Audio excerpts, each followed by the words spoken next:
The Civil Rights Movement is 1954 to 1964. That movement is perhaps the most amazing event or series of events in United States history, in that a peaceful, nonviolent group of people, a minority in this country, fundamentally changed the position of people in America. Now, the Civil Rights Movement, to understand it, you must understand what happened after 1954 to 1964 and what happened before. We'll be covering two aspects of it in class by way of film documentary that shows both how it occurred and what the aftermath of it was. But to understand how we got to the Civil Rights Movement, the story of African Americans in the 20th century can be briefly related, understood, and told. And we understand that starts with the Great Migration, that blacks flee the Jim Crow South and the repression and the segregation and the discrimination and the violence, and move north starting in 1900 to find those jobs that are there in the north as we've industrialized in the north and as we need workers. Blacks go north in the Great Migration. Again, one giant pull for them is World War I, and during World War I, we see blacks taking on manufacturing jobs. Important to realize is the northern reaction is one: we love you to come work in the factory, but we do not want you here in our neighborhoods. The racism in the north is the same as in the south. It's just a question of how you treat the black people when they do come north. And the race riots in East St. Louis in 1917, Chicago 1918, indicate the violence perpetrated on black people as they move north. The Harlem Renaissance, however, is that period of time in which black people have the opportunity to express themselves due to the money being made and due to the locale of New York. If you go uptown in New York, you reach Harlem, that black residential neighborhood where this incredible flowering of American culture is to be had, whether it's the poetry of Langston Hughes, the writings of Claude McKay, the writings of Zora Neale Hurston, the paintings of Jacob Lawrence, the musical artistry of Louis Armstrong and Duke Ellington, the dance of Josephine Baker and Bojangles. You have this incredible flowering of American culture that is this African-American blend, potentially the most exciting intellectual moment in American history. At that same time, you have the intellectual contest between W.E.B. Du Bois demanding immediate social equality, saying that the talented 10th will lead all African Americans to freedom. Well, at the same time, on the ground, on the streets of New York is Marcus Garvey, saying we don't want to integrate, we don't want to be a part of that white world. Let us set up our own economic, social enterprises. And the steam line, for example, bringing people back to the Caribbean and back to Africa. That contest of radical black nationalism versus demand of social equality is one we'll see later on during the Civil Rights Movement. The Great Depression and the New Deal is most significant for the fact that FDR fundamentally shifts the nature of party politics in America. And the fifth American political system is one in which FDR now has African Americans voting Democrat. Because his New Deal did not discriminate against African Americans, blacks start to go and vote Democrat. The party historically, which has been Jim Crow and Southern, now recruits African Americans into the fold as a major part of the Democratic Party. That lack of discrimination can be seen in World War II. So historic, important moments in World War II where A. Philip Randolph threatens that march on Washington, D.C.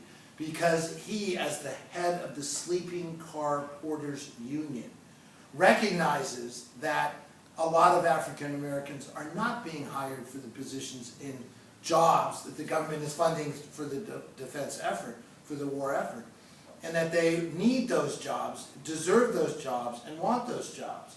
So in response to the threatened protest and strike in Washington, D.C., Franklin Roosevelt is brilliant in saying, I will have an executive order 8802, which will set up the Fair Employment Practices Commission to monitor, to regulate, to stop discrimination in the contracts issued by the federal government for the War Department so that blacks are not discriminated against. A historic step for Americans.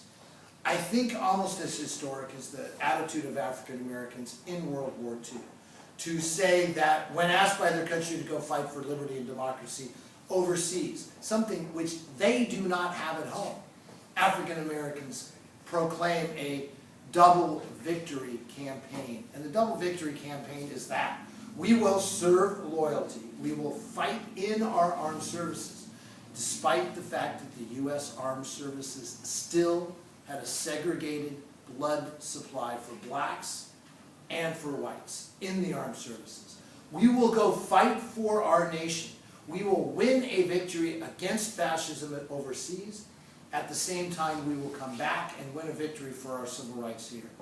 Heroic and historic moments for African Americans. The Tuskegee Airmen demonstrating, we will demand to fight as fighter pilots. We will fight, and we will fight extraordinarily well.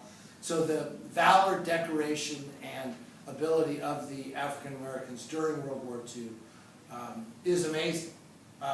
Again, the Great Migration continues. Blacks flee the Jim Crow South, go north, and again are met with the same type of violent response on the part of racist whites in the north. The Detroit race riots in 1943 are a horrendous episode in American history and demonstrate again that virulent anti-black attitude that is in the United States. Ponder then post-war.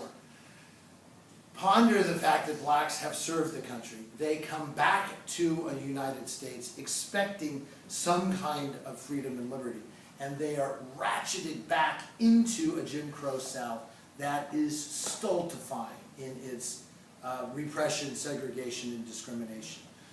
And that moment for African Americans may be the start of the Civil Rights Movement. Two extraordinarily important things happened in the late 1940s. Number one, Harry Truman, as you'll see, as you saw today in the film documentary, integrates the armed services. And that step not only almost destroys the Democratic Party, but is a fundamental step in the importance of America. Because now, besides entertainment, Louis Armstrong, Ella Fitzgerald, blacks have another route, another economic vehicle for success in the United States Army.